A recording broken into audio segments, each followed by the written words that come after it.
Hi everyone, welcome to Peter Ray's Adventures. Welcome to the latest video. This live is about the 80s retro gaming chat with guests. We have some more guests appearing a bit later. We've got Andrew from Monumental UK here. Oh, let me just...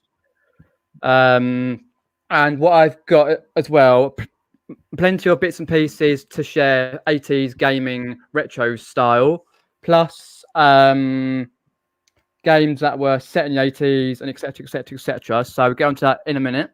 And with Paul from the chat, so we've got Chris, Cooking Haydens, Chris B has a wealth of gaming knowledge.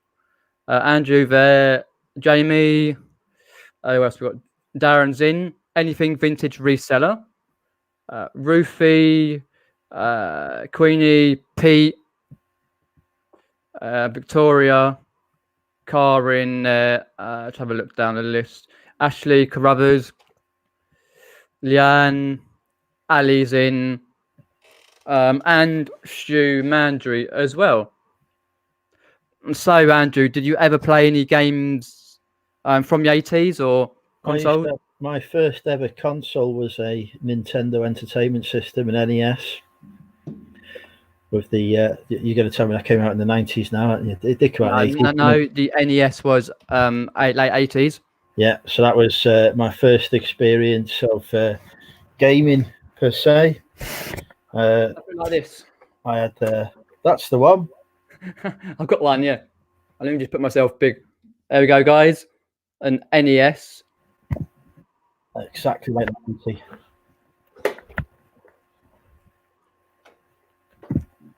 There we go. So, do you remember what type of games you played on it, or? I remember I used to have Duck Hunt. Oh yeah. You know, I used to spend ages playing that until I discovered that if you just put the light gun flat against the TV screen, you could shoot the stuff that easy. I was there going, you know, thinking I was the boss, and then I was like, no, just do that. Like on the Wii, you know, when you're first playing that, doing the boxing. Yeah, I realised you're all over the place, bashing things. Yeah. So in the chat, what was your first console from the 80s? What did you play? And Christy's awing over Ashley's Star Wars stuff from last night. Oh God, yeah. Thought Andrew was wearing a shirt with the Audi logo. Lol, yeah, indeed. It is. It's my Audi shirt. Hey, Zach's popped in. Thanks for popping in.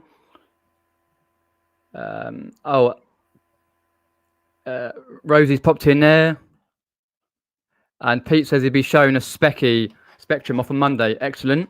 Pete's got a show on Monday as well. Oh, very good. Yeah, Monday at 11, I think. Let's have a look. Victoria says there, after the Philips video pack, followed by Commodore 64, then a ZX Spectrum, and then the Vectrex. Wow, a lot of very good vintage consoles right there. Jones popped in there. Oh, it must be late. Yeah, fair enough. Zach. Yeah, Atari could depend on what one it was, Pete. Atari 2600 says Chris. Then for me, the Master System. Yeah, the original big Master System.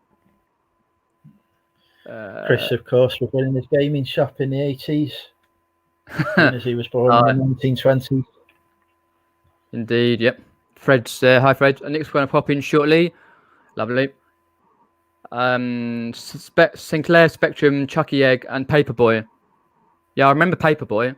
I vaguely playing around friend's house because I was born in 1990, so I sort of played it as sort of like a vintage thing. I remember my friend had a Commodore 64. We used to play on that. Used to play. I can't remember if it was Jungle Strike. That might have been on the Mega Drive though. Yeah, because the Mega Drive was out in 1990. Too late that. Yeah, PvP's there. That's what Karin said. She just showed us Master System 2, and then Hedgehog, that was out 1990.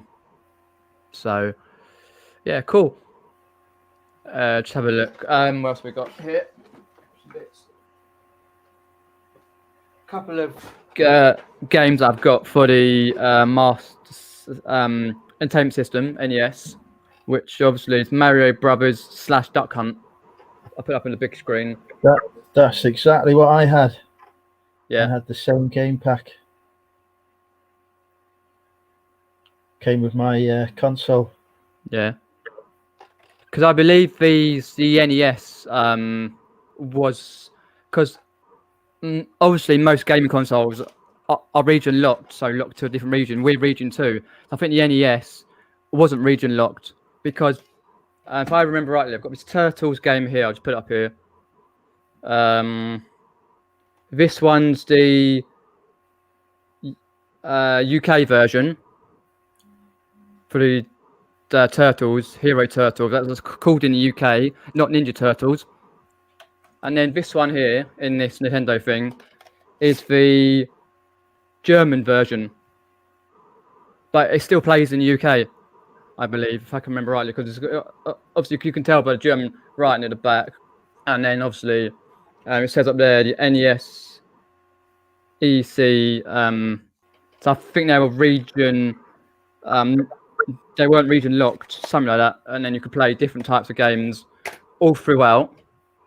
Let me just remove. Let me just there.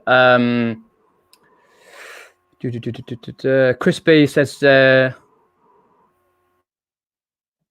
Oh, let me just put it back on both there. Whoops, lazy. Crispy says Atari Specky in the Master System. Indeed, yep, I had a Master System 2. It was a little bit later throughout. Jimmy's in there. What I will say before we crack on is if you want to go over to the Just Given page, it's in the link description below and the comments section as well. I'll just quickly screen share that for you. Go over on the link. Here is the Just Given page. Don't worry if you don't get an email. There's a slight delay. At the moment, I'll just refresh there. It's at £3,195.31p. Come on, guys and girls, let's get to 4,000 plus. If you haven't donated, please do donate to the good cause there. I can see a fantastic donation there from some money mental guy. I can indeed. Yeah. Hi, Georgina. What else? Queen's Conquest said ZX Spectrum, Commodore 64, and Ghostbusters game. Nice. Let's have a look down there. Damien's popped in. Thanks for popping, Damien. So Stu Mandrew's early 80s had a grandstand video entertainment system in the early 80s, followed by an Acorn Electron. Wow, that's going back a bit. Going very early. Here we have Nick's popped in. Just popped through there. Hi, Nick. Hello, Peter. How are you? Yeah, I'm not too bad. Andrew. Last time I was in a stream, Andrew was trying to auction everybody off. It was indeed. And a greatly successful auction it was as well. I must say, that was amazing. I mean, I think I said to you earlier, you could sell ice to the Eskimos. You managed to sell a band hammer for £45. Wow, no, it's mad, wasn't it? Not a band hammer, a moderator's banner. Yeah, whatever you call it, wherever you are in the world. Yeah, good to be here. So good. And what was your first console or game in the 80s that you played, Nick?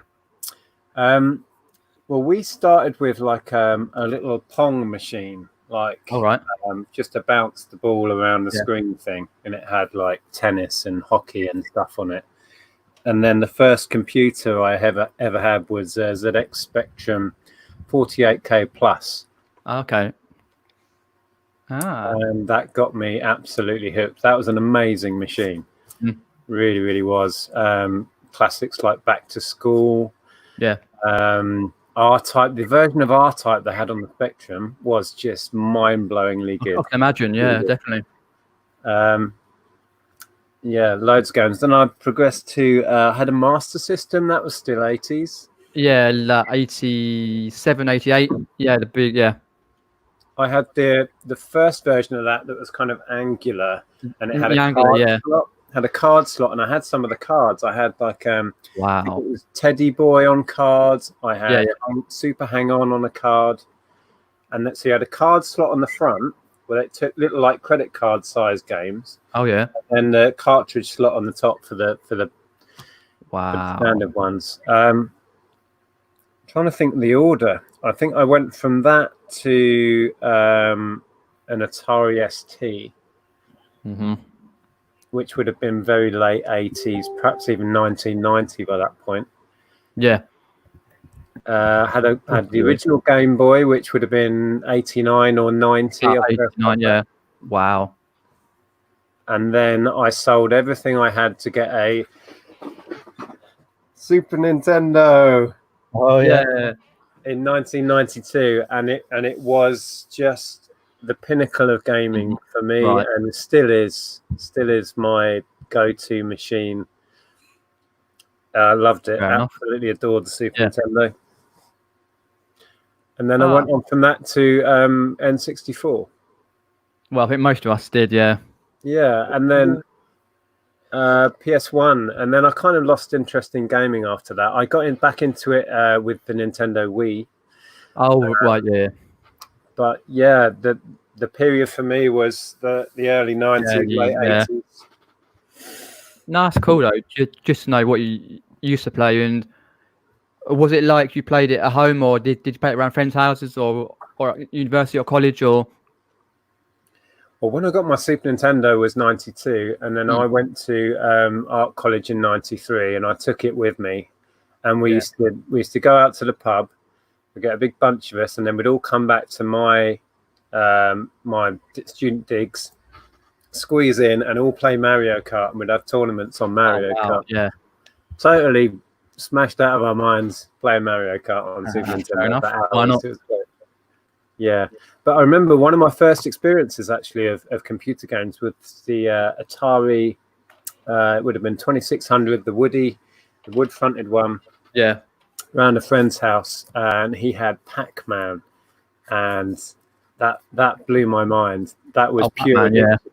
Pure addiction. I actually borrowed his machine and took it home and played it solid for must have been like, I don't know, 12 hours or something. Just playing Pac-Man. And those joysticks are not ergonomic. It's like a square base and an upright thing, and I had blisters on my hand and blisters from holding the square base. It's like terrible. These kids today, they've got no clue when they can sit in front of their PlayStation 4s for 20 hours on end. Yeah, I know. And then they go online and play games. Like, wow. Well, the controllers have evolved to actually fit your hands. Yeah, now they have, yeah. I remember the Master System, it was square edged, and it was awful. And it dug in your hand and gave you blisters. Yeah, it was awful. And it was too small, so it was like holding it like this. Have you got one? No, I'm just going to pull out a NES controller. Oh, NES, yeah. Well, yeah. I think the Master System was modelled on that. It was very similar. Yeah, it was, yeah. Yeah, that wasn't so bad. The Master System one, though, I thought. Yeah, Master ones were, they were like quite...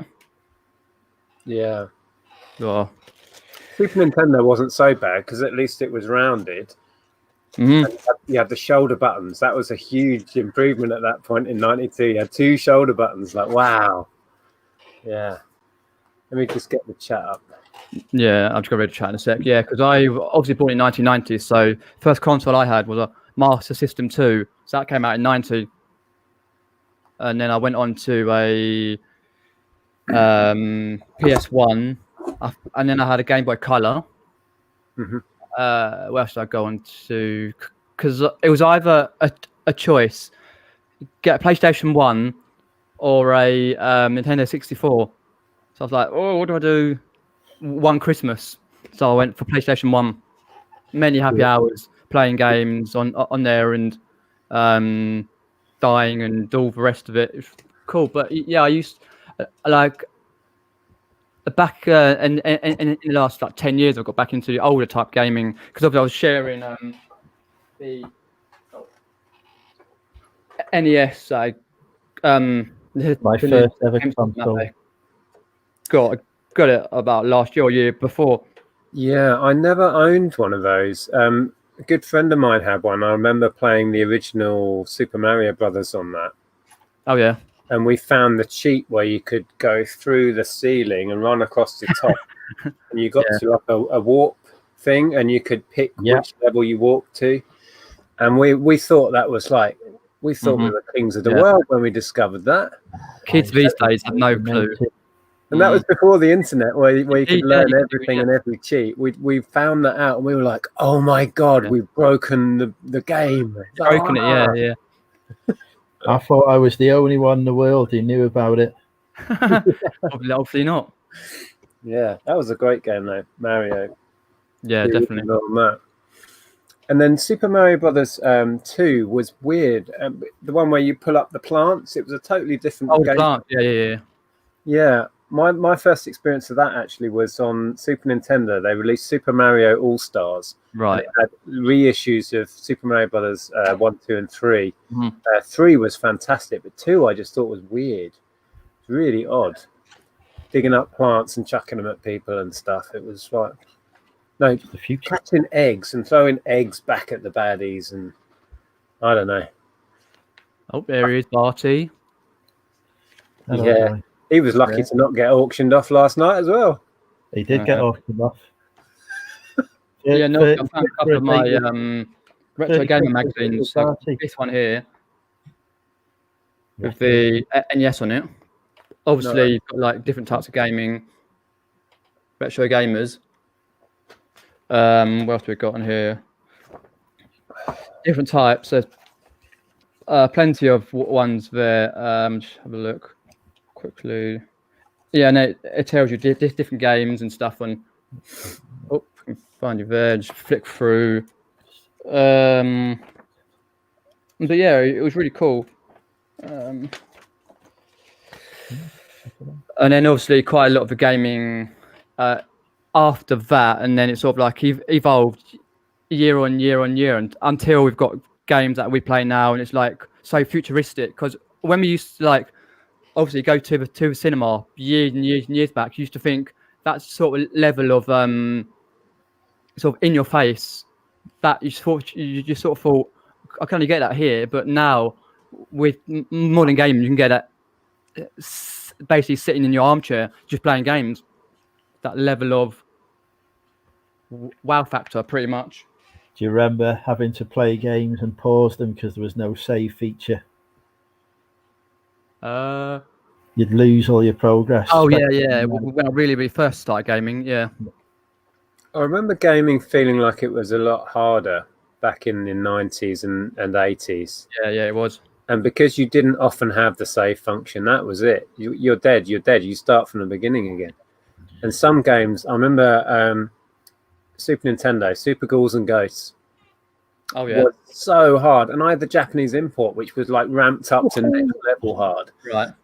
And it was just, but then the challenge became so epic. We used to have like, my parents had gone on holiday. This is summer of '92. My parents went on holiday. I refused to go just so I could stay at home with all my mates in the living room permanently playing Super Ghouls and Ghosts. Yeah. Just to try and beat the game. We never beat it. But then I imported Street Fighter 2. I paid £80, might have even been more, to have it in 1992. Wow. The Japanese version of that imported. And oh my God, I was like king of the world. People were coming from far and wide to my house just to play Street Fighter 2. It was an epic game. I've got such fond memories of that summer. Parents away on holiday, house to myself. Playing that game all day, yeah. Super Nintendo was on all day and all night. There's always somebody playing it. It was like great. Oh dear. It's a miracle that console didn't wear out. Yeah. It was a robust machine that travelled far and wide with me to art college. Yeah. Definitely. Yeah.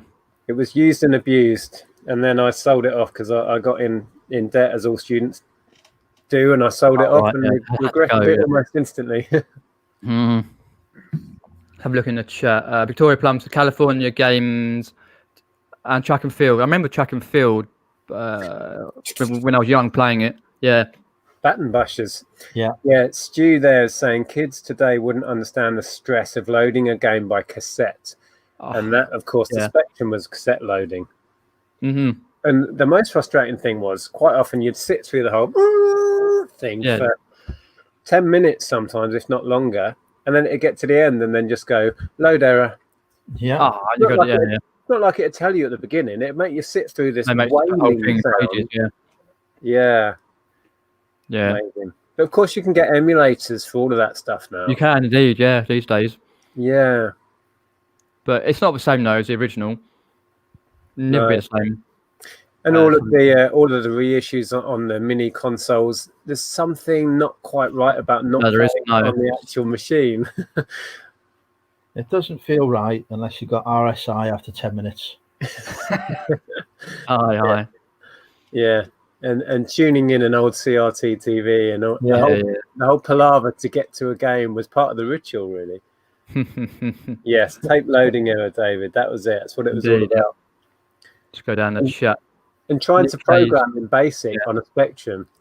I used to get books from W.H. Smith with all this coding in and sit there for hours, but you make one spelling mistake or put a comma out of place and the whole program wouldn't work. Yeah. Wow. Let's have a look. Track and Field says, no, I was going to read Darren's quickly. He did Track and Field as well. Did his fingers on that. Can imagine. Yeah, I remember the arcades. There were several games where you stood there like this. I remember playing a lot in the arcades back in the early 90s, about our 80s games. Tea Cakes there says... we never had an arcade here. I missed out. Arcades were great. Yeah, I'll talk about that in a sec, actually. Tea Cake says, brother spent hours on his ZX81 programming it to do something we would be unimpressed with. Yeah, I spent hours programming like my name to appear and then do rainbow colors and then multiply itself and or just the tiniest thing. And we were like in awe of it. I can imagine. Yeah. But arcades, back when arcades in the late 80s, early 90s, when arcades were that far ahead of what we could have at home, they were huge for me and my mates. And I thought nothing of cycling from here, and I'm in Hitchin, which is directly north of London. The nearest coast, it would take me virtually all day to cycle there. So I used to cycle there with a tent. Oh, I see, Go in the arcades, and then I'd just camp. I'd camp like just off the beach, in a park, anywhere. I didn't care. No, fair enough. What was I playing? Oh my goodness. Early 90s, I loved hard driving. Have you heard of hard driving? Vaguely remember. Anyone in the chat remember that? It was like vector graphics. Yeah. Driving simulator, really. RoboCop. Oh god, yeah. I loved that. Bubble Bobble, Golden Axe. I was all over them. Space Harrier. Yeah. Space Harrier. The one that there was one that moved you around in a chair. That was awesome. The Star Wars sit down cabinet version. Oh, that one. I used to play that a lot. Yeah, because I used to go to a seaside a lot, and then it was just different, like when you go Brighton or different places, Littlehampton. When I was a kid, and then we used to just basically go in the arcades and play like say Star Wars or whatever they had. It was just like hours and hours and hours spending money, putting it off days. Yeah, Chase HQ. Chase HQ was a good game. I remember that got ported across to at the Atari ST. All right. Pretty sure I had it on that, or one of my mates did. Gauntlet. Oh my god, Gauntlet was great. I had that on the Spectrum. I had a version of that on the Spectrum, I'm sure. Yeah. Wow. Altered Beast. Yes, Darren. Yeah, I'll just get down there as well. A mate had Altered Beast on the what would that have been? Mega Drive. Altered Beast, yeah. Yeah. Looks like Edward's in, but using his boy's computer. Hi, Edward.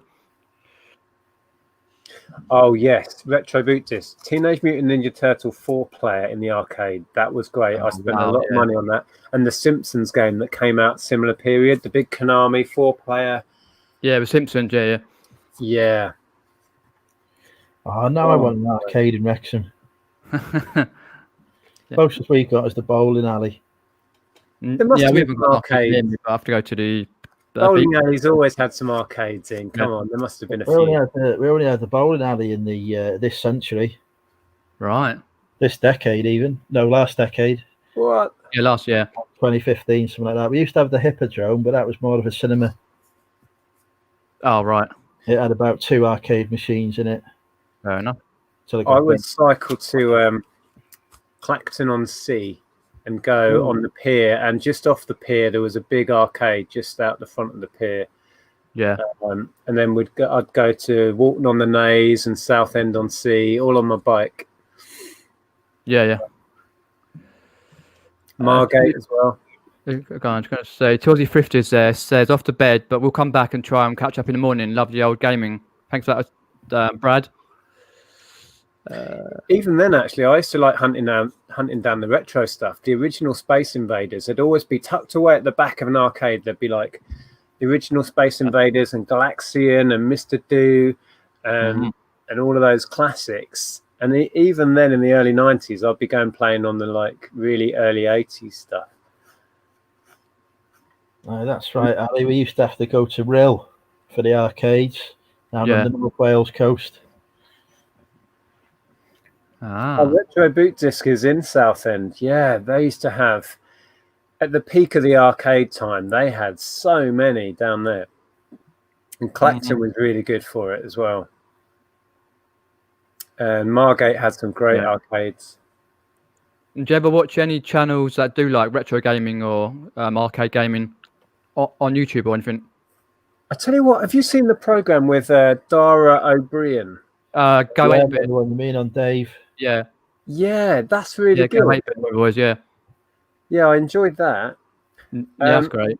I tell you what, I do enjoy on YouTube is channels that restore old arcade machines. I couldn't name any channels. I tend to just search certain terms and find whatever channels come up. But yeah, guys who go around and find battered up old arcade machines and repair them. It's not something I would have a clue how to do, but I love watching others. It's nice to watch, though. Nice to see how they do it. Yeah, go 8-bit down. It's really good. Yeah, go 8-bit. Yeah. It's a shame they didn't renew it for another series because it would have been great. Yeah. Georgina Margate is. Yeah, it went really downhill. It's picking up though. We went. Must be a year or two back now, if not a bit further actually, and they've reopened the Dreamland pleasure park bit, so that's quite good. But most of the arcades are a shadow of what they used to be. Yeah, they're not as great. No. Brad there saying he had an NES and a Nintendo 64 for his first consoles. Not too shabby. Nintendo fan. Yeah. N64 was amazing. I remember Super Mario 64 was just a total game changer. It just shook up the whole industry, that game. I think that's a total benchmark game, that. Right, yeah, it was. Some great games on there. I'm trying to think of some games. GoldenEye 64. Yep. I was like, wow. I tell you what was good on it was the Star Wars Pod Racer. Oh yes, Episode 1 Pod Racer, yeah. So good. I had that on it. Trying to think. I never had many games for it. I'll be honest. Wave Race. Upstairs. I'm trying to think of the games that I've got. Wave Race on it. Oh god, my brain's gone blank. Yeah. And then I went on to GameCube. When that came out, that was a great console. Super Mario Sunshine is underrated. It's a good game. Sunshine, yeah. And I tell you what I love. I tell you what I loved on that. I'm not a Pokemon fan, but Pokemon Snap. Oh, hold on, was that on? No, that was N64. Yeah, that was N64. A bit like Pokemon. There was a few Pokemon games. Yeah, Snap was on 64. Yeah. Yeah. I got so into Pokemon Snap, you wouldn't believe it. I've played it a few times. Like, wow. Yeah. That was such a clever game, and trying to tempt the Pokemon out by chucking the little things into the bushes and blowing your little whistle. It sounds bizarre, but yeah, that was great. I love that. Edward's saying there that he had a Amstrad CPC 464, showing his age. Wow, I'm trying to think what it was. Way before my time. Never. Good stuff.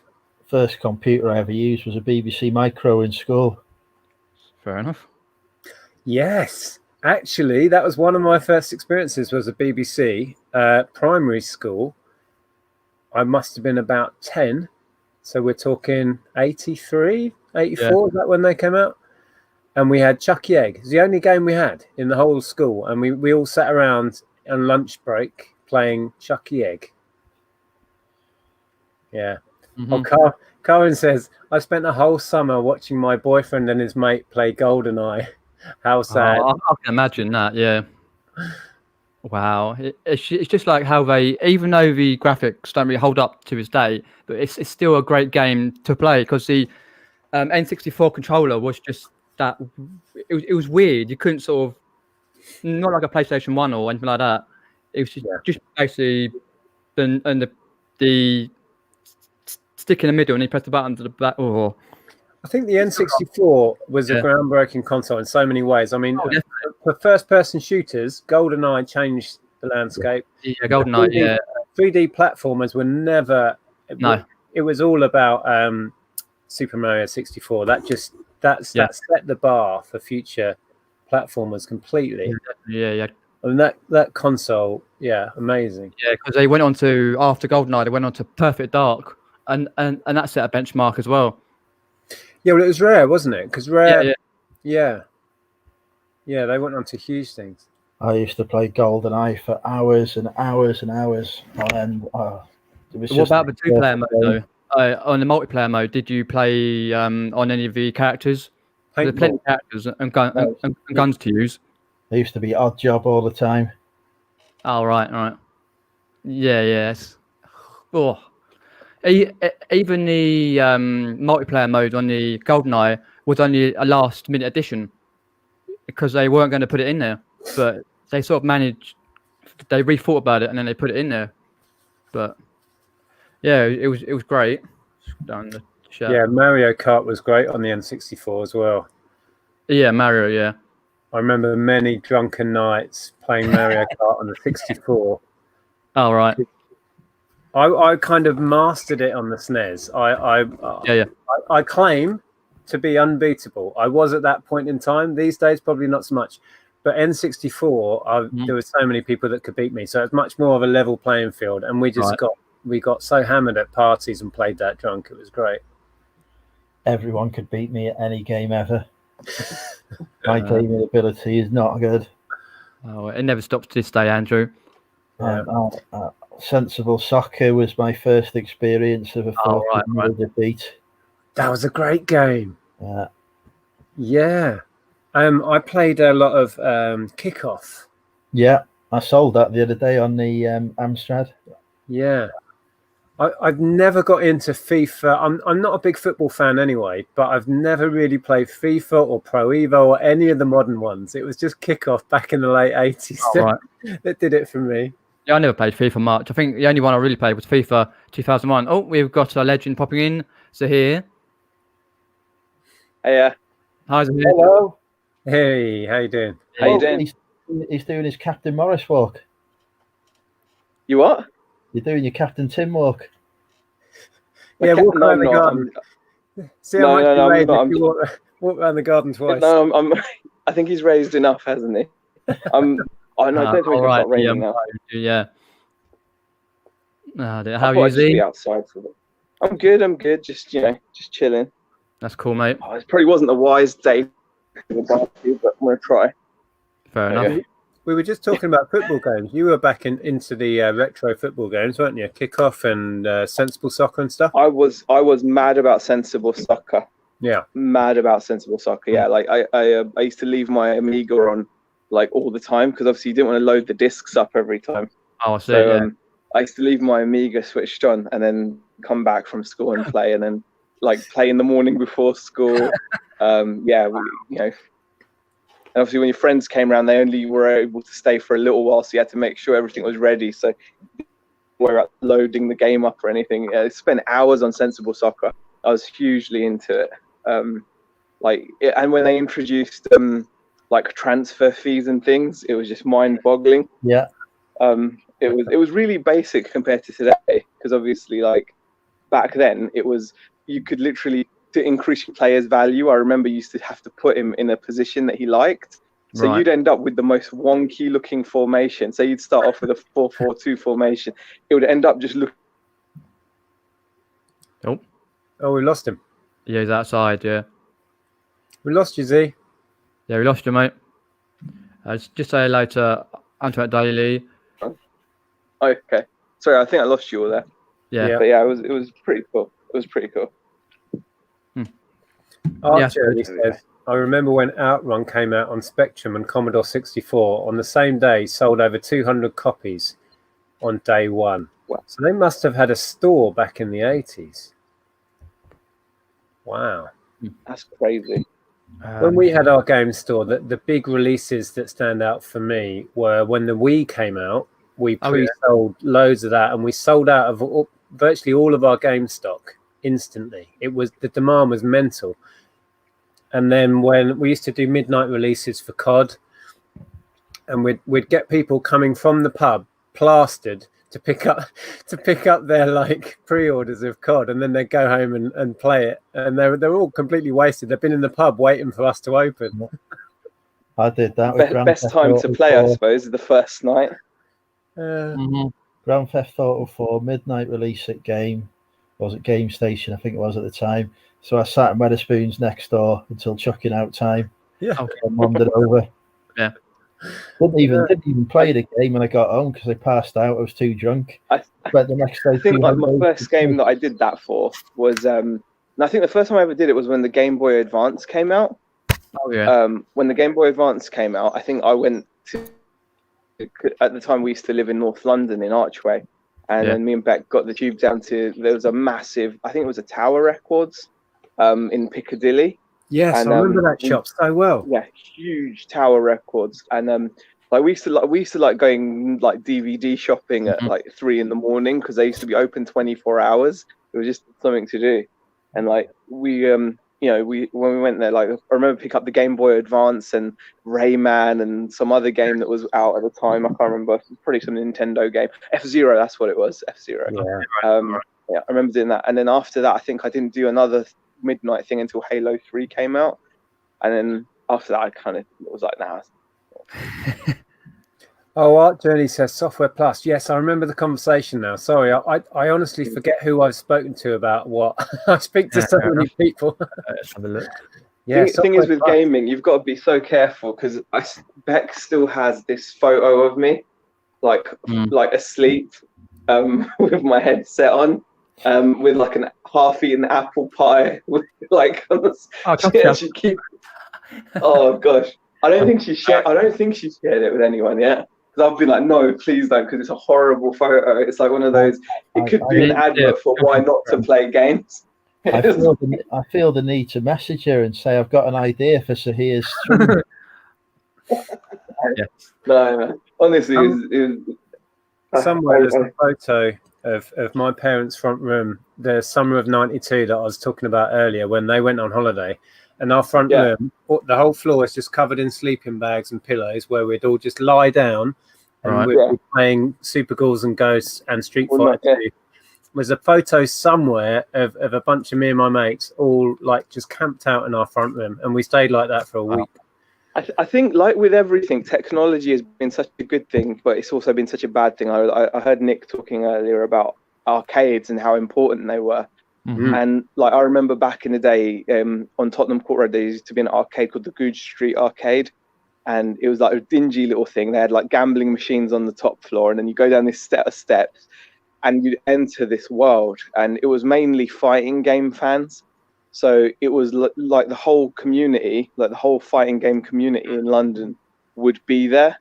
So you'd have like top players, like players that were actually good enough at the time to compete against anyone in the world, and like regular people that had never played but were into fighting games, and they'd all gather there. And I think that's something which online has obviously, you've still got community, but it's online now. And as we all know, with the reseller meetups and stuff, it's great that you've got an online community. But we always say to people, if you can make it, definitely come. Yeah, because it's worth doing. It's next level, isn't it? It's like it's taking much. There's something different about actual human interaction that we need as a species, and we are losing that ability to be. Exactly. As great as technology is, we're still humans. We're still not like until we become like part cybernetic or something, like part android. Then maybe we can appreciate it to the same level. But like being, and I think now arcades are dead. It's just it's like you don't get that now. Matt, how are you? How you doing? Hello. Yeah, good. I am at. I was just going to say quickly. Try to do a barbecue and it's spitting. You really shouldn't.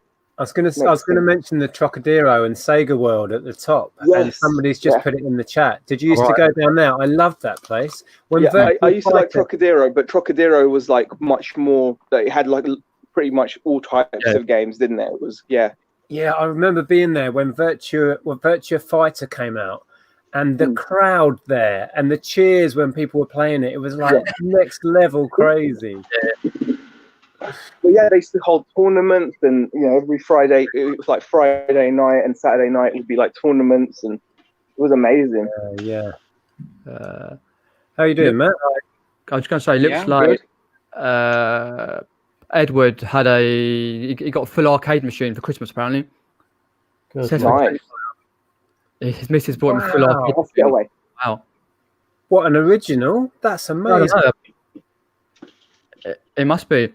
Is that a gaming collection behind you, Matt? No, it's all action figures. Ah, okay. I can't quite make it out. That's cool. Wow. Is that yours or is that stock? No, that's mine. Oh. Yeah. And so what sort of games and consoles did you have back in the day, Matt?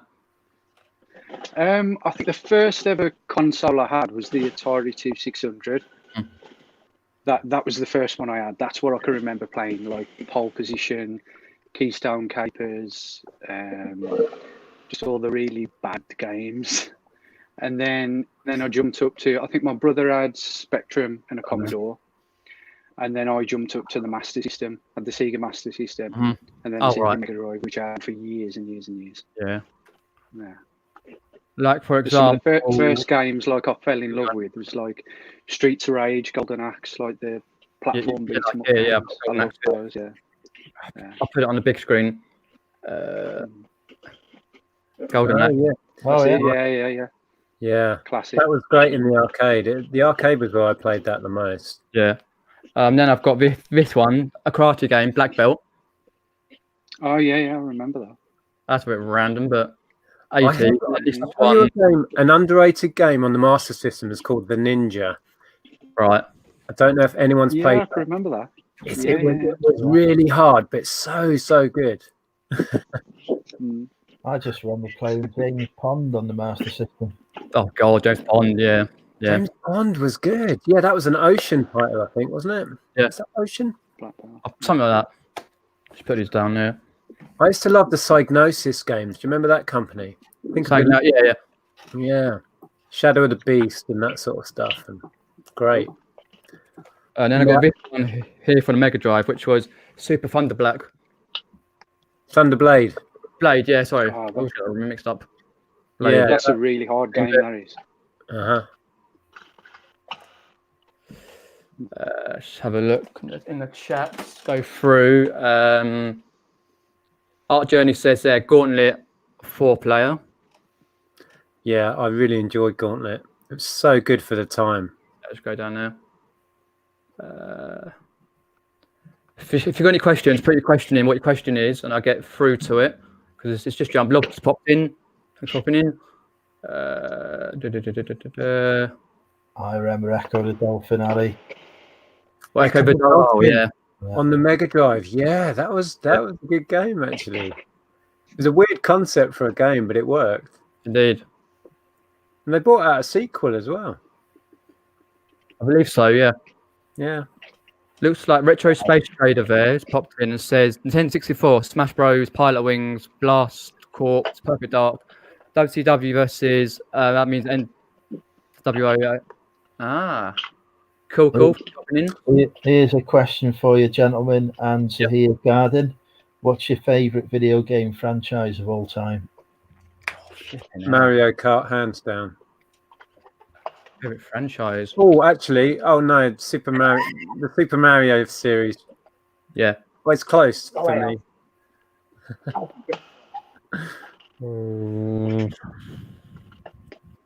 Oh God, I don't know. It's very, very, very tricky. Franchise probably have to be for me. Being 90s, Crash Bandicoot. Yeah. Fair enough. It's very hard though. What about you, Matt? Hello, George. All time. I'd say for me, Street Fighter's up there. Love Street Fighter. Yeah. George must remember the 80s well. Yeah, very well. I was a twinkle in my dad's eye. How are you, George? Good, thanks. I can't stay too long. I've got a free moment. Amy's got the kids. Oh, yeah, to pop on. And so, what's your first memories of gaming? My very, very first was the Master System 2, the bread bin, I think they call it. Sega. Got that for my 5th birthday with Snake on it. What's the other games? Crash Dummies. That's my favourite. But my all-time favourite game and console was the N64 and GoldenEye. Yeah. That's come up a lot. Yeah. Best game. I still play it now at the unit because I test my TVs with it. Oh, I see. Yeah. I said test. Yeah. That's great. Yeah. Just go there in the chat. I still go with the Wing Commander franchise as my favourite all-time franchise. That had Mark Hamill in it. That's all I need to say. If people pop in. Was that a PC-based series then? Yeah, it was. Yeah. Okay. Yeah, that's going to be my next question about did you play any PC games? With me? What I used to play. My favourite on the PC was the Monkey Island series. Oh yeah. Yeah. Lucas. And now it's just because I played firstly on a can't remember what the PC was, but I had to put in floppy disks, about 8 or 9 floppy disks. I'm playing the first Monkey Island game, which is wow. But then obviously I played Rome Total War, I played Roller Coaster Tycoon, all sorts. What about Championship Manager? I lost. Yeah, I think I played that once or twice. Yeah, it's a classic game. I lost years of my life to that series. Yeah, that would always amaze me when we had the gaming shop. The amount of copies of that we'd sell and pre-order, and it's basically the same game year after year, but people would go nuts for it every year. The same people would turn up, and that'd be the only game they'd buy all year. You'd just see them once a year, and then they go again. Yeah, Amazing game. I never got into the manager games. I was always just FIFA, and that was it, really. Oh, FIFA, yeah. And Madden. I thought a Madden game. I think the only FIFA I really played was FIFA 2001. I used to play on the PC, but I don't know why. I think my first was FIFA 2003 on the PS2. Oh, yeah.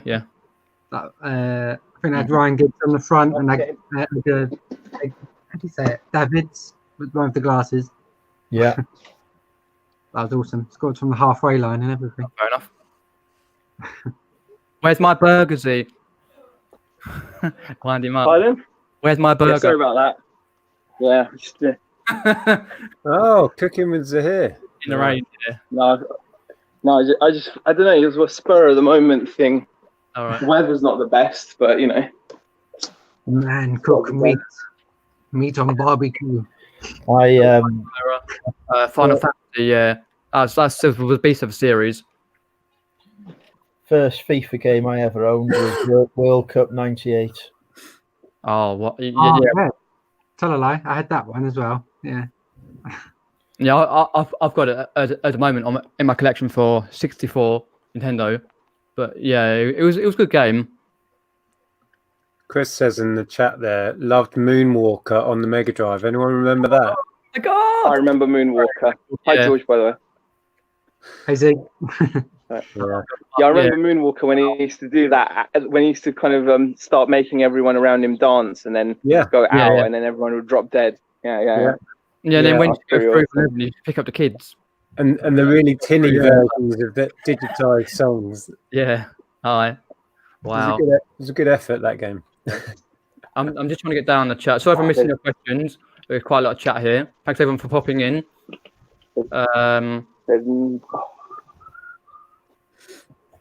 What about Qbert? Or paper. Never really got into Qbert, but yeah. No, I've never really got into it. I know of the game. Yeah. Get inside, Alfie. All right, I'm trying to go to the chat.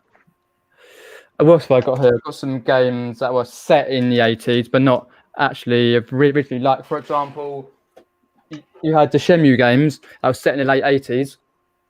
Oh, Shenmue was amazing. Yeah, set in the late 80s. I think 87, 8, or whatever it was. Yeah. That's basically a beast of a game. I've never actually found a copy of Shenmue 2 on Dreamcast, but that's just I always look out for one for my collection. Yeah. The Dreamcast never really lived up to the potential it had because Sony came along and just blew them out of the water. You're going to put cheese on it, Z? Yeah, not yet. Got the toasted buns as well. I've got the other side. There better not be any onions there. Okay, apparently David Vinton remembers queuing at Buffer, Micro, and Streatham to buy a match of a day for the Spectrum. Wow! Wow, nice one. Going back. Indeed. So who here had a Dreamcast back in the day? Did anyone own one? No. Student loan money straight away. Not when it first bought it with Power Stone. Me and my friend went as soon as it came out. 200. I think it was 200 quid for the console. Yeah. And we bought Power Stone and we bought one other game. I think it was Soul Calibur. Yeah. That is a hell of a console. I went around my cousin's and he had like House of the Dead. Was that on Dreamcast? Yes, it was. Yeah, one too. White gun.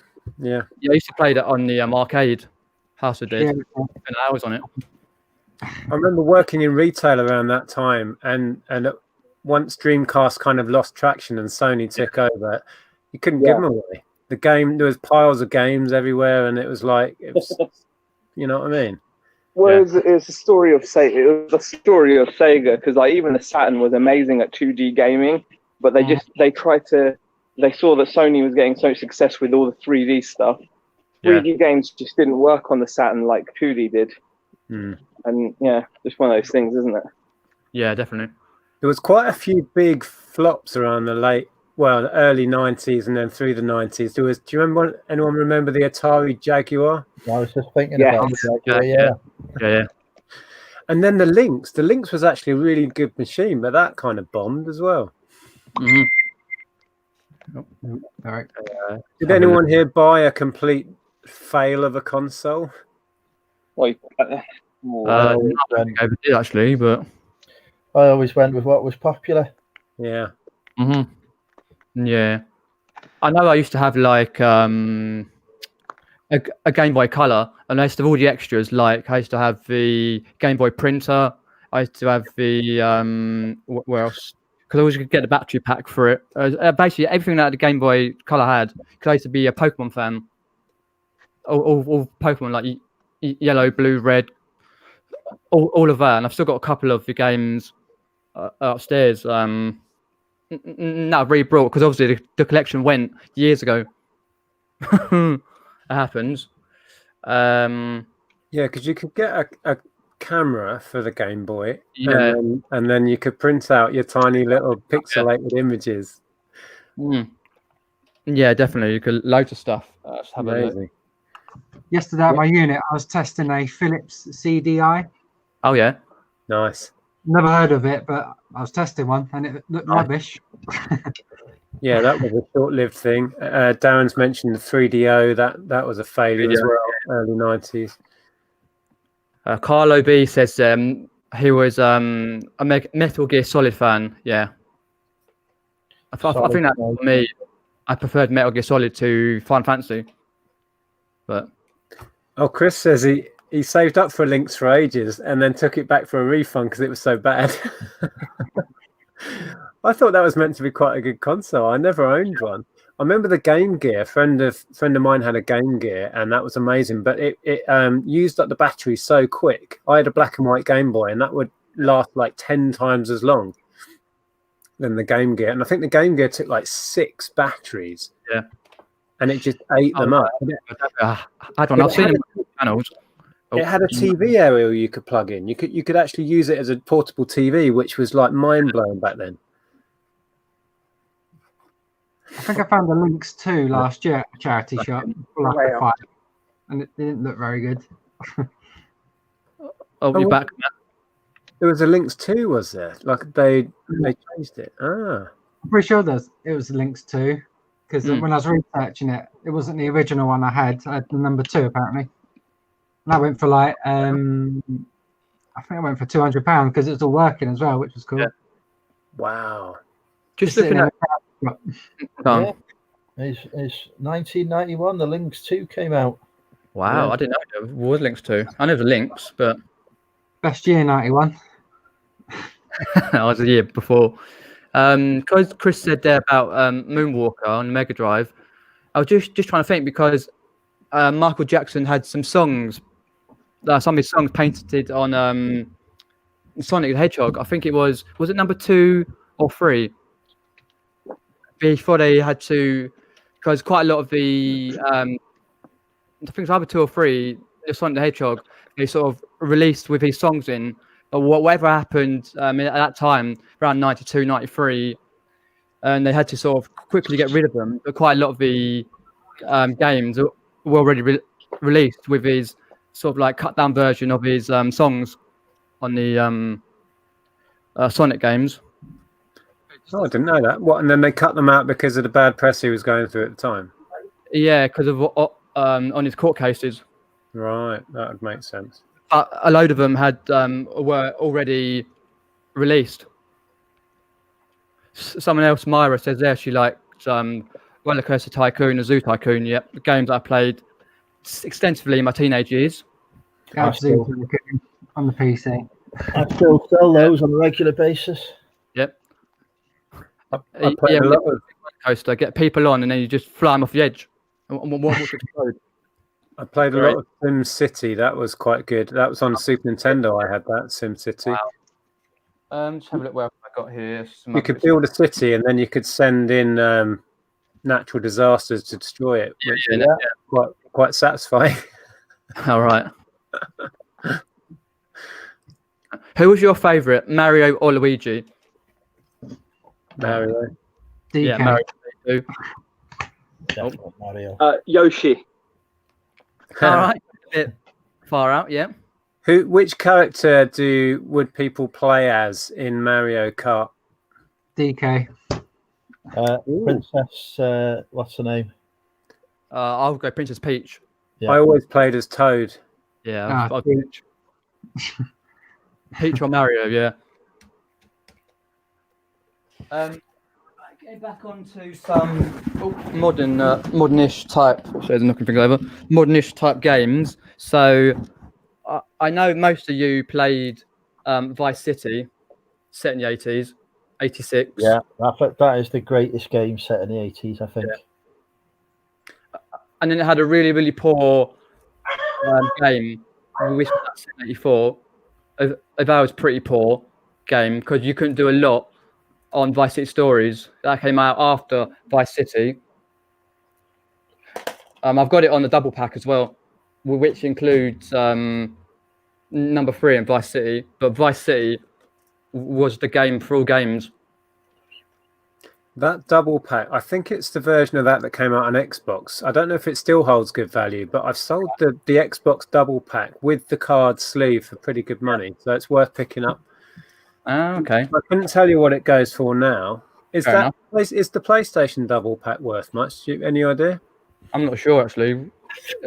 Must be worth a little bit, I suppose, but yeah. I think because you find them loose like that, just the hard cases quite often, because a lot of kids would just throw the cardboard bit away. So then the double pack bit. Yeah, ones with the card sleeve, I think, are getting hard to find. Yeah.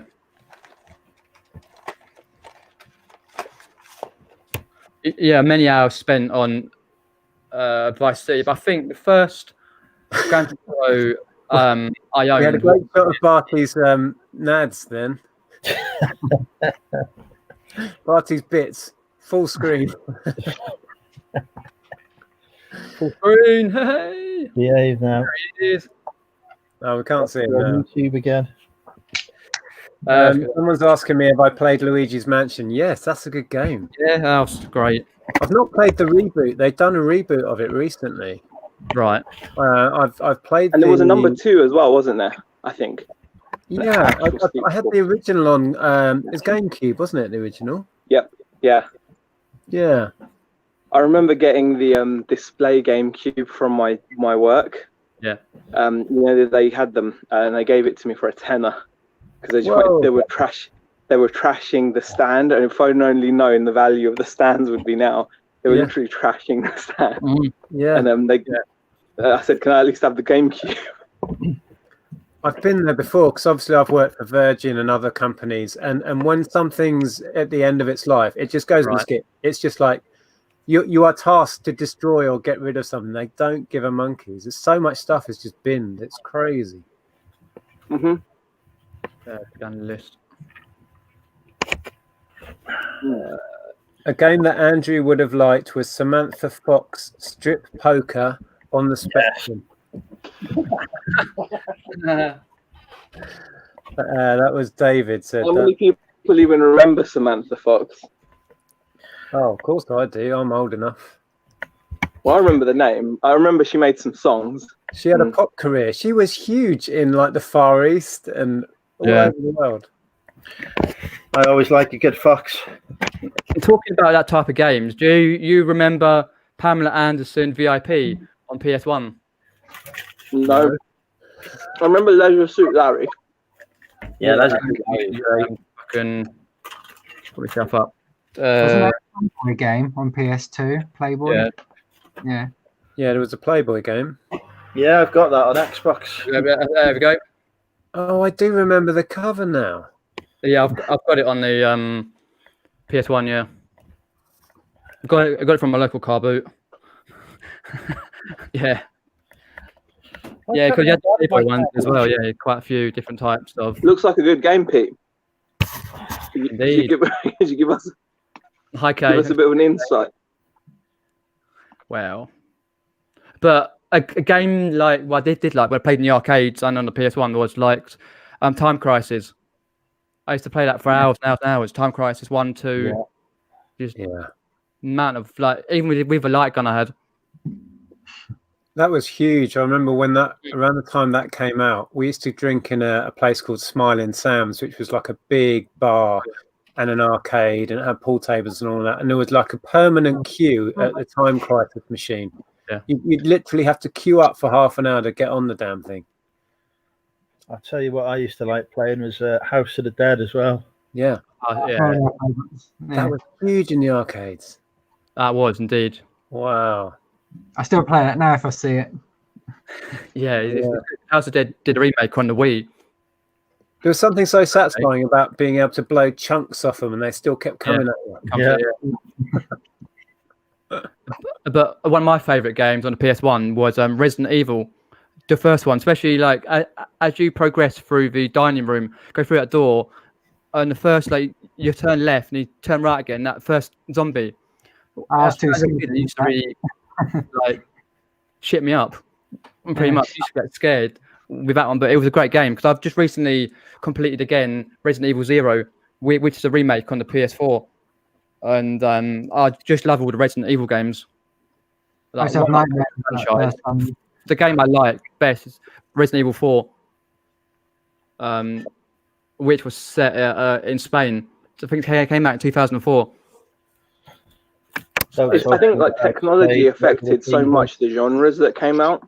When you think about it, like, you know, like obviously back in the 80s, because technology was so limited, every game was very arcadey, wasn't it? It was very simple, just about, you know, getting points at something. Yeah. And, you know, the role-playing games were really simple as well. Do you ever remember at school playing like the Oregon Trail or whatever it used to be called, and they used to make you play it at school back in the 80s? I remember, and you used to be like a family on the Oregon Trail, and you'd have to make all these kinds of decisions. And then, you know, it was kind of, at the time I used to look forward to playing it so much because it was like mind blowing. But all right, you know, I remember Prince of Persia on the I don't know if this is actually 80s or 90s. What would Amstrad CPC be? Like the 3-inch disc version. Is that 80s or 90s? Probably close. I think it was late 80s. I think it was really late because it was all green screen. And I remember Amstrad bought out like a gaming. They used to advertise on TV. They had bought out a computer which was like advertised as a gaming computer, but like it was also a work computer. I can't remember what it was called. I don't know.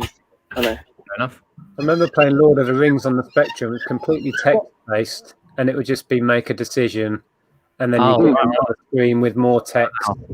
But somehow it built up so much kind of excitement in you, just, you know, trying not to die. See what's happening. Typing in commands. So Pete says there, the vinegar jar, what games made your hand ache? Daley Thompson's Decathlon for him. Street Fighter. Super Mario Brothers. Track and Field. Yeah. Back in 2004, I think it was, or Beijing 2010. Oh, right. I'm trying to think for me, like Time Crisis. So we played it so many times with the light gun. Oh, yeah. I just had a memory of playing on the Atari ST, and did everyone have a quick shot? Do you remember that one that would fit in your hand? Yeah. Oh my god, they were so good. So good. You could back the hell out of those things and they would survive. Oh, I wish I still had one of them. Retro Space Trader there. I says Namco is his favourite franchise. Yeah, got some great games. Good one.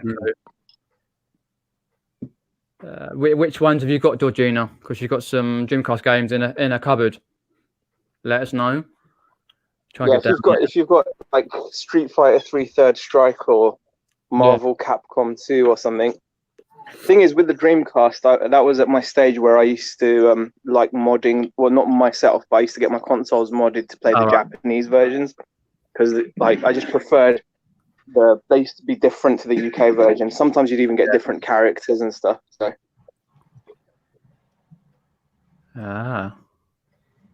Has anyone actually ever picked up a Pikachu version of the Nintendo 64? Yeah, I sold one last Christmas. Sweet. It's 155 quid or something unboxed. Yeah, come on, good money. Yeah, I had quite a few when we had the shop, but they hadn't really significantly risen in value at that point. Right, yeah. I had a mate that had one, and I was always really jealous of my plain old 64. Yeah. Didn't they incorporate his foot into the reset button or something? Possibly, yeah. There was a Pikachu on it, and I swear you used his foot as the reset. I think his cheeks lit up when it was switched on, didn't they? Yeah. I'm not sure, I can't remember. But something could be lit up when it was switched on. I think so. Little red lights underneath or something like that. And it blew my mind how the Pokemon Stadium could link with your Pokemon on a Game Boy. You could use your Pokedex. The transfer pack. Oh yes. I'll tell you what I loved. On the Super Nintendo, there was like a kind of transfer cartridge, so you could run Game Boy stuff through your Super Nintendo, and it would add basic colours to it. That was so cool. So I'm just going down the chat. It's quite a lot of it today. Lovely. That's what we like to see. Please do go and donate to the fundraiser Just Giving page. It's in the link in the description and the comments below. GoldenEye didn't come out in the UK for about 6 months after the US, so I got the US version of GoldenEye, and I buy right. Oh.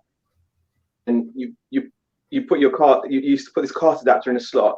Put a UK game in on the side, right, and the game that you wanted to play on the top.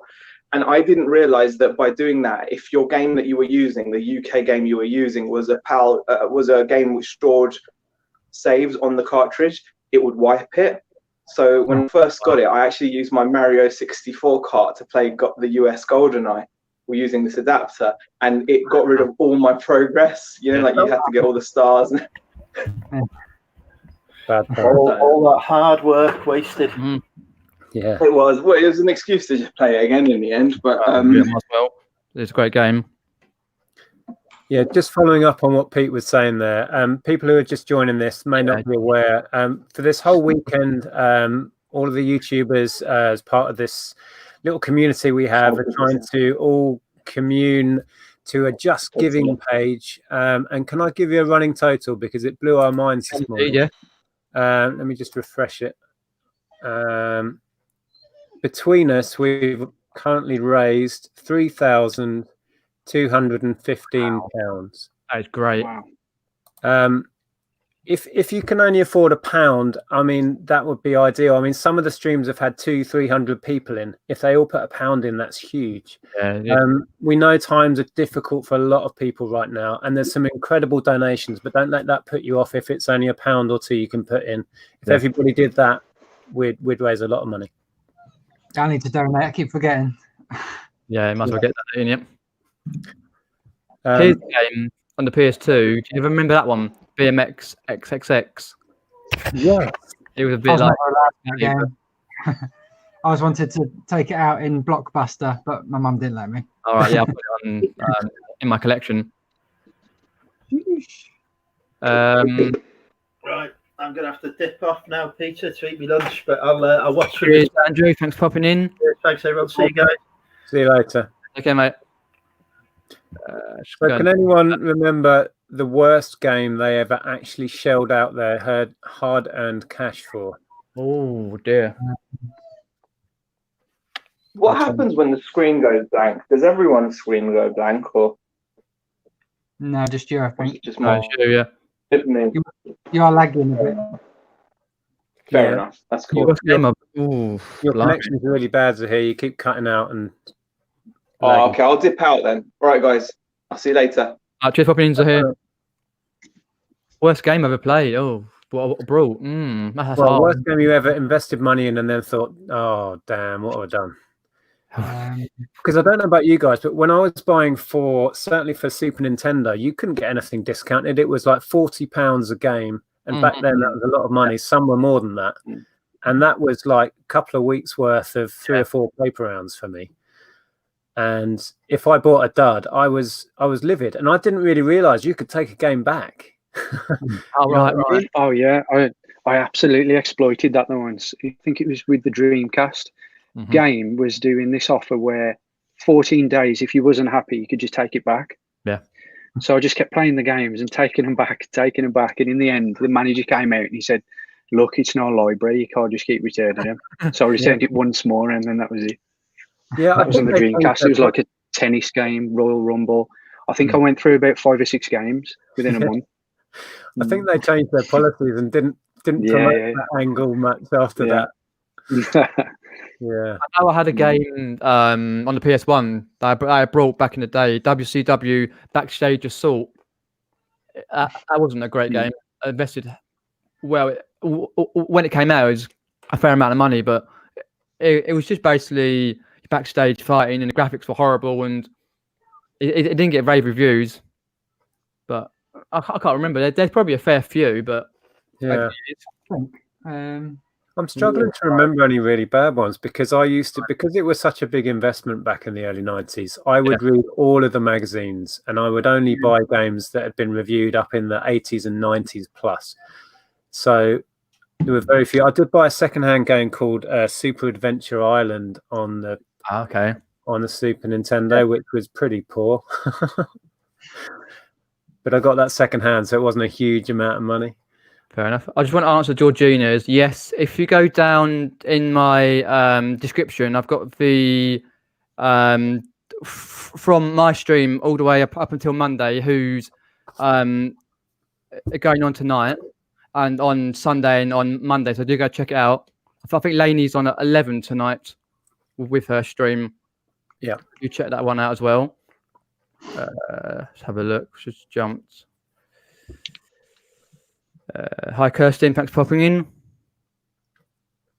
Apparently Ashley said Doctor Who on the Wii was terrible. Never played it, but oh right. Yeah, a lot of the Wii games weren't great, but let's have a look. What else have I got? Anything else I've got to share? Well, I did pick up a game. This one I got for Christmas, the remake of Shenmue. Oh, put it on the PS4. I just sold that game with the Dreamcast. Shenmue. Nice, yeah, I've got it here. Nice. I've never found Shenmue 2 on Dreamcast ever. The prices just completely fell out of it since the remake's done. Yeah, it's a bit like Mario Party and Mario Party 2 and 3, and that they go quite high online. They're still sought after games. Yeah, the current demand for Wii stuff is amazing. It really is. I wasn't allowed to sell the girls one I found in a loft. They wanted to keep it. Oh, right. Okay. That's cool. They just got a Switch for Christmas as well. I'm tempted to sell that with the prices. Yeah. Your what, sorry? The girls got a Switch for Christmas. Ah. And if they don't touch it for a day or so, like eye up. That's your eye up. Well, those really held their value. I just wasn't using mine, so I sold it on, and I got back pretty much exactly what I paid for it. Yeah. Yeah, you can't buy them anywhere new unless you buy them on like Amazon or eBay, I think. Yeah. It's a great machine. It's a great machine if anyone's considering it, but I'd wait until prices come down a little. I had a go. It's quite fun, but I'm not really a gamer now. Back in 90s and early thousands and that. I had an Xbox One for a week, but I lost interest then. For a week. Yeah, I've never owned an Xbox or anything like that. I'm never even interested. Yeah. I had the 360. I was like, till 3 a.m. playing COD, like Call of Duty or FIFA, like religiously. Oh, right. I had to be the best I could. Fair enough. I can imagine that. Yeah. No, I remember a mate had an regional Xbox, and we used to play one of the Turok games, like because on the 64 you had Turok Dinosaur Hunter, and then they brought out one for Xbox. I mean, he used to play the multiplayer mode like for hours and hours. It was like basically trying to kill these dinosaurs. Yeah. Just like Matt, do you do much gaming these days? Me? Yeah, you. No. I did have a big collection about 4 years ago. Mega Drive, Master System. I had quite a big Mega CD collection. Game Boy, Game Gear, and I just sold it. I sold it when the price was really good, to be fair.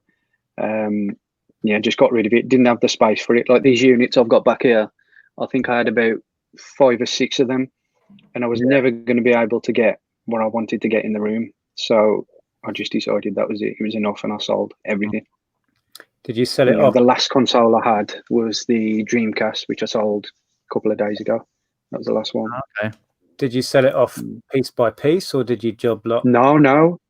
I advertised on a gaming Facebook page, and a guy got in touch with me, and he bought the entire Mega CD collection, the entire Mega Drive collection. Yeah. And then I sold a Super Nintendo bulk with games, sold the Game Boy with games. So it wasn't really piece by piece. It was more console and games bulk like. But yeah, I got some really good money back for it. I bet you did. No, come back. But like the Dreamcast now, I just can't believe the price drop in it. I sold the console with Shenmue, I think Sonic Adventure, 2 memory cards, 2 controllers, like everything I had left, and just sold it and managed to get rid of it. There is one, if you ever come across it, which I think is super rare, Dreamcast console. It's a pink one. I think it's called Sakura Wars. Something like £750 for that console, if you can see it. Okay. Interesting. I never knew that existed. No, I didn't either. But I think there was one that sold. Yeah, did have it somewhere. A lot of the console variants are really sought after. I mean, we mentioned the N64 Pikachu that everyone knows about, but even just the fun colours range. I can't remember what they called the range now, but there's the orange and the green. The jungle green is nice, so nice. Jungle green. They're fetching good money. Yeah, definitely. I think like we're just. I was going to kind of say, I think with my collection, I've got a sizable collection, but it's at the moment it's been like that for a while. Like I've got to a point where I can only like buy games that I've either or stuff that I either played before or stuff I wanted that I never had, but my collection's just kind of stopped. I pick up the odd game here and there occasionally, but it's just space. Because I see a lot of people on YouTube. It's been like Ben Fitzpatrick. He had a nice gaming room. It's like because he picked up what was that game? Sambo de Amiga. The game with that with the maracas. Sambo de Amiga. Amigo. Yeah. Always wanted that, and he got it like a couple of years ago. Got it at a really good price. I was like, sort of like, it's a bit like when Andrew last night was basically like, with the Star Wars stuff. He was like, wow, and it's like me with games, it's the same sort of thing. But when I saw that, I was like, lucky, but right place, right time. Well, collecting's a strange one. I stopped collecting for so many years. I used to collect all sorts of stuff, and recently, well, you can see behind me here, I'm still buying up vinyl right now because I've switched back on my collector thing with vinyl, and it's dangerous. It's so dangerous. You get loads, and then obviously you've got that separate YouTube channel for your Depeche Mode vinyls. Yeah, I've struggled to upload on there. I need to do a bit more on there. Yeah. Vinegar Jar says there that he first console was a Video Master, a kind of Pong clone, football, tennis, and squash, all in colour. Okay. Yeah, we had a similar thing. Let's have a look. Did you find that? Were you looking up a pink Dreamcast there, Matt? Were you seeing? Yeah, I'll tell you which one it is now. It's called Sakura Wars limited console. One sold. Last one that sold was February, 795. So is it branded with that name of that game on it somewhere then? Or? Yeah, it's got like it's like Japanese anime. My phone's about to quickly drop out. Yeah, that's fine. Cheers for popping in, George. Okay, George. Right, so that's worth putting a couple of hundred down if you see one. Cool. Yeah. Good to know. Okay, Laine's got to go. Get ready for a quiz. If you want to pop over to see you all at Let's Get Quizzical's quiz at 8, and then she'll be live at 11 from 80's party. So do go and check them out. Yeah, the quiz tonight's going to be funny. We're having a rematch because Aid just beat the hell out of all of us last time. So yeah, that's going to be funny. Yeah, Pete, the Vinegar Jar the other day was saying that he wants to sort of try and do a lot better because he didn't do that great. No, Pete managed to top minus 100 points. Yeah, it's like yeah. I'll tell you another thing. While we're talking about console variants, ones that are still picking up in value and worth going on are the Game Boy Advance SP variants. Because they did lots of different, like the tribal, and then there was the Mario one, and there was green. There was, I don't know how many there are. Must be 20 or 30 variants, but they seem to be, I think, still shooting up in value. Yeah, I sold one of those when the price was a bit too low on it. Actually, I wish I'd have kept it, and it was the original NES version. So it looks like the original console. I tell you, somewhere I've got a photograph because we had our gaming shop at that time, and we had accounts with Nintendo and everyone. I've got a photo somewhere of a stack of when the week that came out. We ordered as many as we could get, and I've got a picture somewhere of a stack of them, all boxed, all brand new. If I'd have just, but you can't at that point when you run retail, you have to have the turnover because the overheads are so high. But if I'd have just kept them boxed, they'd be worth fortune now. I think we were selling them for, I don't know what the retail was then, 80, 90 quid, something like that, brand new in a box. Wow. I don't think they were any more expensive than that at the time. No. Oh, fair enough. Let's have a look. Oh, cheers, Ashley, thanks for popping in. So what we'll do, we'll take a couple more questions and then we'll end the stream, and because everyone's got to go and do what they need to do before tonight's festivities. So if you haven't donated again to the Just Given page, in the link, description and comments below, please do go and donate. Just have a look what it's at. It's at £3,215.31p. Excellent. Yeah. If people get something out of these, if they're entertained, just chuck a couple of pounds in. We're not asking people to put a lot of money in, but if we all just put a couple of pounds in, that soon adds up.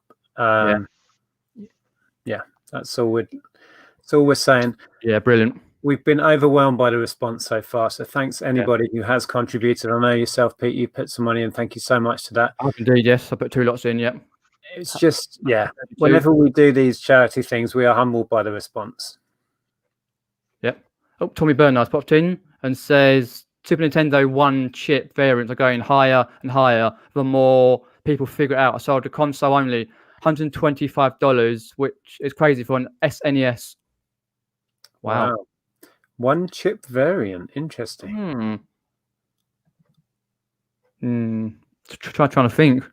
Yeah, it's always different in different countries what they do, but let's have a look down there. Back in the day in your gaming, was there one game that you never owned that you wanted to own? The Donkey Kong on the SNES. What did they call it? Donkey Kong Country. Yeah. Because I that's just before I sold off my SNES because I needed to pay off some student debt, and then they released that, and I so wanted that game, and I've just sold my console. What about you, Matt? There was a few Castlevania games that I wanted, and then I sold my PS1 and didn't have another one for a long, long time. And then when I started the collection back up, started picking the PS1 stuff up again, and the price is just crazy. Yeah, those games are really is that like, is it Symphony of the Night and stuff like that? Were they called? Or there was a few. Yeah, I can't remember the one. I know Andrew sold one, and he picked it up for £1, and it was, I think originally he had it listed for about 200 or something like that. Crazy prices. Yeah, it's a good game. Though. I've never played those. I've heard so much about them. But... yeah, good games. Cool, fair enough. So I'm just accepting an offer on eBay. Nice. What you sold? Just a pair of kids' football boots. Not for high price. £11.80. They're only a small size. I got them. I think got them for 50p a jumbo about 3 months ago or 2 months ago. That's all right. I saw, yeah. Nice. Because they always go very well. So what we do now is I'll just again say all the links down in the description and comments. You can check out what's going on in the next few days, because there's a lot of live streams on Sunday that's happening. Because I know Carla's got one, and there's a lot of others. I think. Oh, I can't remember now. It's quite a few. I'll just quickly go down and have a look. Carla and Lexx, Multicolour Swap Shop at 10, Aussie Thrifters at 11, Free Range Christian, Greatest Hits, Kirsten at 2, Karin's Movie Quiz at 4:30, Cooking Haydens at 6 for the Chris versus Bell final, Matthew Holland's live at 7 on Facebook, and then Nic's and Andrea's plus guests at 8 p.m. Sunday. And Darren's got a nice Gamers Geek Hangout at 9, and then Mel's live with a mystery man. So yeah, It's not a mystery anymore. I know. Everyone knows who it is. Yeah, that's what Andrew said. Oh, I should have last night. Oh, I should have. Yeah, but yeah. Cheers everyone for popping on, like Nick, Matt, George, Zahir, and Andrew for popping on to the stream. Please do go and donate to the charity on Just Giving pages. And I'll speak to you all later. Thanks for popping on. Take care, guys. Cheers, Peter. All right. See you, Matt.